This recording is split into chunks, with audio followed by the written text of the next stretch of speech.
आणि विधानसभेच्या सभागृहाच्या या प्रिमायसेस मध्ये आतापर्यंत अशी घटना घडली नव्हती. हे सार्वभौम सभागृह आहे, याचं पावित्र्य सगळ्यांनी राखलं पाहिजे. आणि झालेली घटना अतिशय दुर्दैवी आणि अक्षम्य आहे आणि त्या बाबतीमध्ये मुख्यमंत्री महोदयांनी देखील गांभीर्याने घेतलं आहे, अध्यक्ष महोदयांनी देखील गांभीर्याने घेतलेलं आहे आणि नक्की यावर कडक कारवाई करावी अशा प्रकारची सगळ्यांची भावना आहे.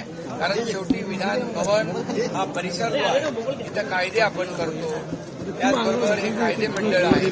या ठिकाणी सर्वसामान्य लोकांना न्याय देण्याचं काम या विधानसभा मंडळातून होते. आणि म्हणून हे पवित्र वास्तव याचं पावित्र्य राखलं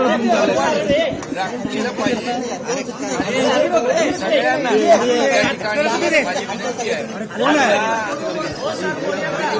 सभागृह असेल, राबवणं हा परिसर असेल, याचं पावित्र्य सगळ्यांनी राखावं आणि या महोदय कारवाई करतील.